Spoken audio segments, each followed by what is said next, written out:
बातमीपत्रामध्ये आता पाहणार आहोत सकाळच्या महत्त्वाच्या 100 बातम्या अतिशय वेगवान स्वरूपात। सुरुवात करूयात।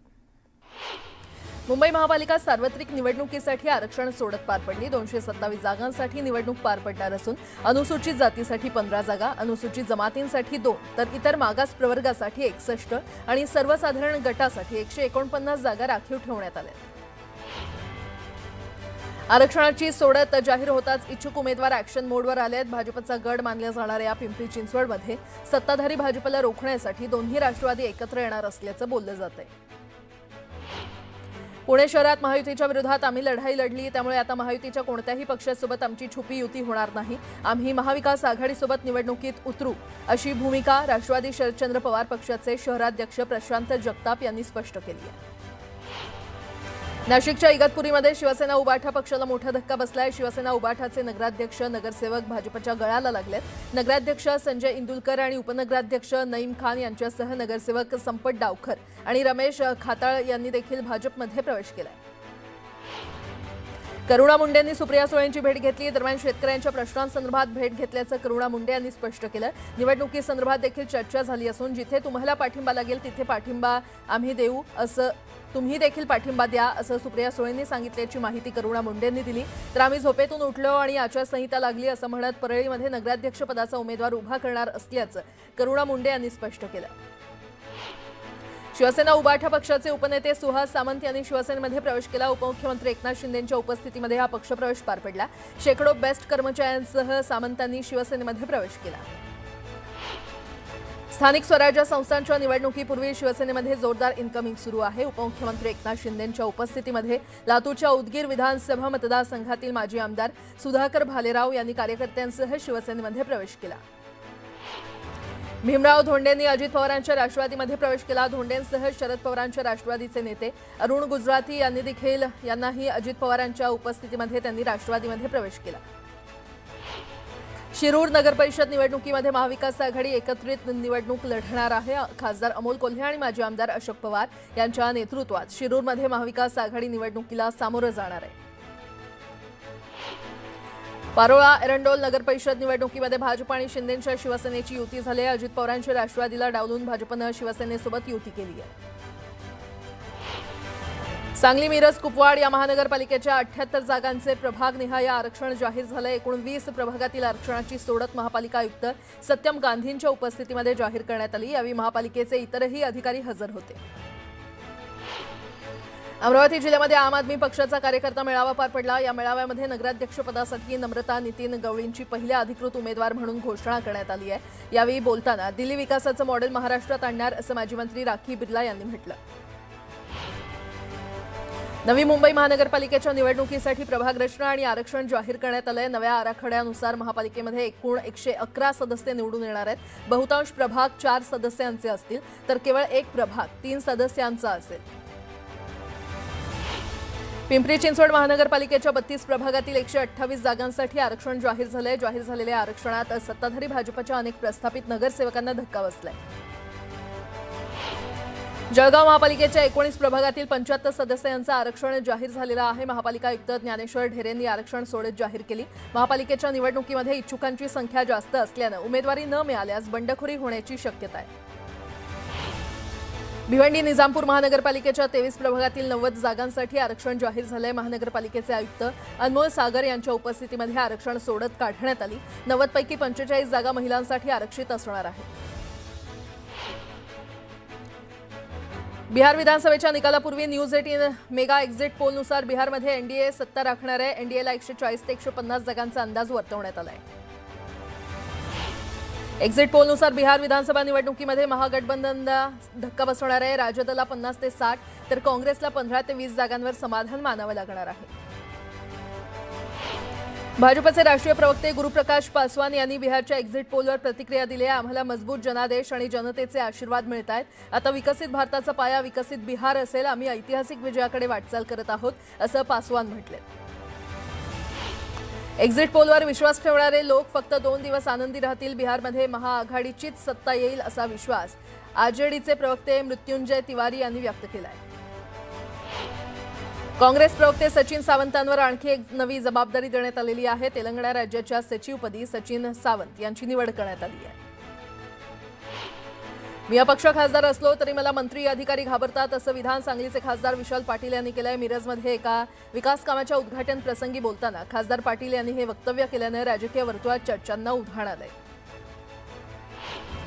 निलेश घायवळ टोळीवर अजून एक मकोका दाखल करण्यात आलेला आहे। निलेश घायवळसह त्याचा भाऊ सचिनवर देखील मकोका लावण्यात आलाय। या दोघांविरोधात वाजे पोलीस ठाण्यात खंडणीचा गुन्हा दाखल आहे। आता एक मोठी बातमी, पुण्यातील एका प्रकरणी मुंब्र्यामध्ये छापेमारी करण्यात आलेली आहे। एटीएस पथकाकडून मुंब्र्यामध्ये 4 घरांची झाडाझडती घेण्यात आली आहे। आयसिसशी संबंधित काही माहिती मिळाल्यानं ही कारवाई करण्यात आली आहे। काही दिवसांपूर्वी पुणे या ठिकाणी महाराष्ट्र एटीएसनं धाड टाकून काही लोकांना अटक केलं होतं। आरोपींची विचारपूस केल्यानंतर आरोपींनी मुंब्र्यामध्ये राहणाऱ्या एका शिक्षकाचा संबंध असल्याचं सांगितल्यानंतर महाराष्ट्र एटीएसनं मुंब्रा येथील कौसा विभागामध्ये राहणाऱ्या एका शिक्षकाच्या घरी धाड टाकली। यावेळी त्याच्या घरातलं मोबाईल, कॉम्प्युटर आणि इतर सामग्री हस्तगत करून त्याला मुंबईतील कुर्ला इथे त्याच्या दुसऱ्या घरी महाराष्ट्र एटीएसच्या माध्यमातून पुढील तपास सुरू आहे। हा शिक्षक जमात-ए-इस्लाम या संघटनेशी संबंधित असल्याचं समोर आलंय।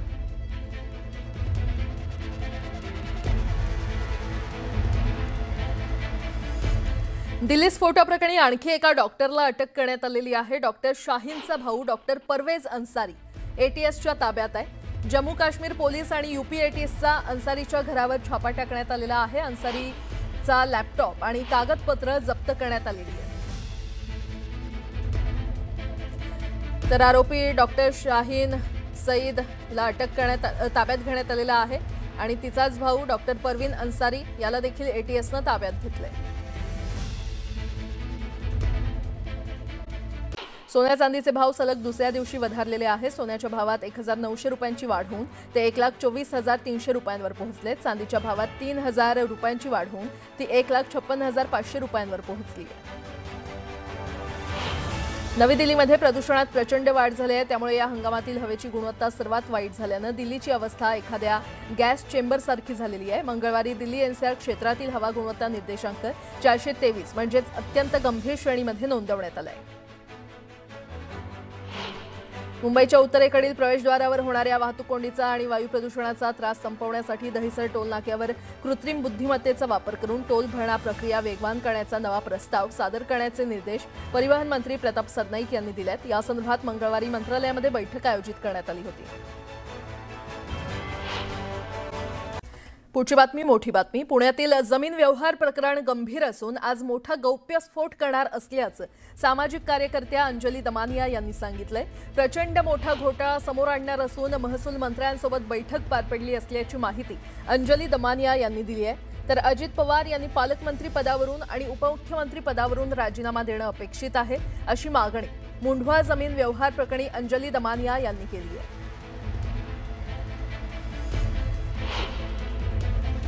हे पूर्ण प्रकरण किती गंभीर आहे याच्यावर मी एक पत्रकार परिषद उद्या सकाळी 10 वाजता घेणार आहे आणि ह्याच्यात हे पूर्ण प्रकरण नुसतंच रद्द करण्यापुरतं नसून त्याच्यात झालेला प्रचंड मोठा फ्रॉड जो आहे तो महाराष्ट्रापुढे आणणार आहे।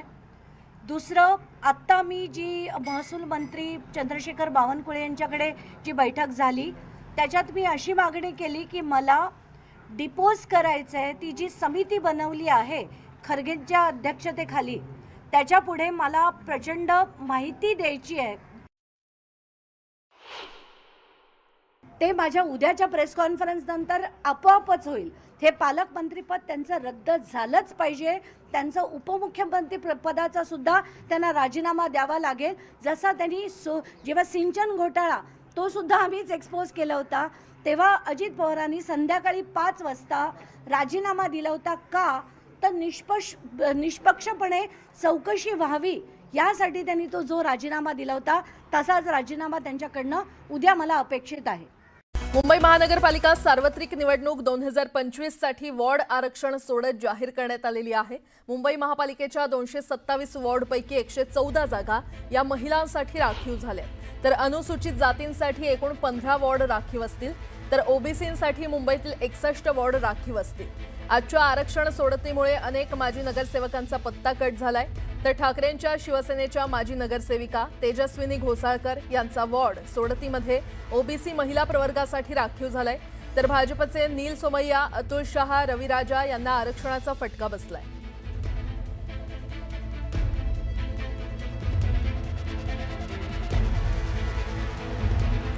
मुंबई पालिकेच्या आरक्षणाचा कुणाला नेमका फटका बसलाय आपण जाणून घेऊयात। भाजपच्या माजी नगरसेवकांना फटका बसलेला आहे। प्रभाग 176 मध्ये ओबीसी महिला आरक्षित करण्यात आलेला आहे, त्यामध्ये रविराजा यांचा हा प्रभाग होता।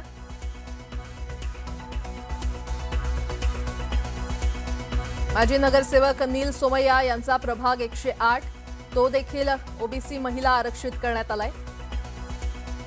माजी नगरसेवक अतुल शहा यांचा प्रभाग 220 हा सर्वसाधारण महिलांसाठी आरक्षित झालाय, तर ठाकरेंच्या सेनेच्या माजी नगरसेवकांना देखील फटका बसलाय। माजी नगरसेविका तेजस्वी घोसाळकर यांचा प्रभाग क्रमांक 1 हा ओबीसी महिलांसाठी आरक्षित झालाय। माजी नगरसेवक आशिष चेंबूरकर यांचा प्रभाग 196 हा सर्वसाधारण महिलांसाठी आरक्षित झालाय, तर माजी नगरसेविका स्नेहल आंबेकर यांचा प्रभाग 198 हा ओबीसी महिलांसाठी आरक्षित झालेला आहे। शिवसेनेच्या माजी नगरसेवकांना फटका बसलाय। माजी नगरसेवक मंगेश सातमकर यांचा प्रभाग 175 हा सर्वसाधारण महिलांसाठी आरक्षित झालेला आहे। त्यानंतर माजी नगरसेवक दत्ता नरवणकर यांचा प्रभाग 197 हा सर्वसाधारण महिलांसाठी आरक्षित झालाय।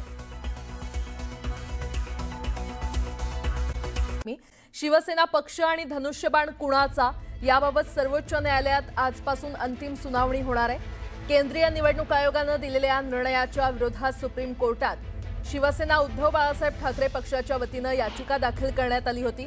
या याचिकेवर आजपासून सुनावणी होणार आहे। सुप्रीम कोर्टातील न्यायमूर्ती सूर्यकांत यांच्या 3 सदस्य खंडपीठासमोर ही सुनावणी होणार आहे। पक्षचिन्ह आणि अपात्रतेबाबत याचिकांची सुनावणी एकत्र होईल अशी शक्यता आहे, तर सर्वोच्च न्यायालयामध्ये वारंवार तारीख मिळणं याचा अर्थ कोणतीच न्यायिक शिस्त नसणं असं आहे। तारीख पे तारीखच्या ऐवजी तारीख पे न्याय असं झालं तर न्याय व्यवस्थेवरील लोकांचा विश्वास टिकून राहील असं शिवसेना उद्धव बाळासाहेब ठाकरे पक्षाच्या वतीने म्हटलंय। त्यामुळे या प्रकरणात सुप्रीम कोर्ट काय निर्णय देणार याकडे संपूर्ण महाराष्ट्राचं लक्ष लागलंय।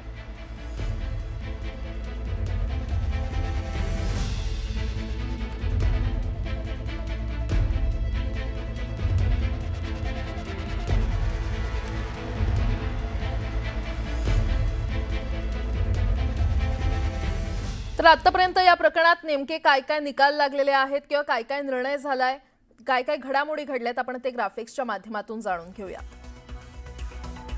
जून 2022 ला एकनाथ शिंदेंनी शिवसेनेमध्ये बंड केलं। त्यानंतर फेब्रुवारी 2023 मध्ये निवडणूक आयोगाने खरं तर शिंदेंच्या बाजूने निकाल दिला। 16 फेब्रुवारी 2023 ला शिंदेंची खरी शिवसेना असल्याचा निर्वाळा देण्यात आला। विधिमंडळ संसदेतील संख्याबळाचा आधार तसंच शिवसेना नाव, धनुष्यबाण चिन्ह हे शिंदेंना देण्यात आलं। आयोगाच्या या निर्णयाला ठाकरेंनी कोर्टात आव्हान दिलं। कोर्टाच्या विधानसभा अध्यक्षांवर निर्णय सोपवला गेला। त्यानंतर 10 जानेवारी 2024 ला राहुल नार्वेकरांनी शिंदेंच्या बाजूने निकाल दिला। शिंदेंच्या शिवसेनेवर मूळ शिवसेनेचा शिक्का लावण्यात आला आणि त्यानंतर ठाकरेंच्या शिवसेनेने सुप्रीम कोर्टात धाव घेतली आणि आज याबाबत अंतिम सुनावणी होणार आहे।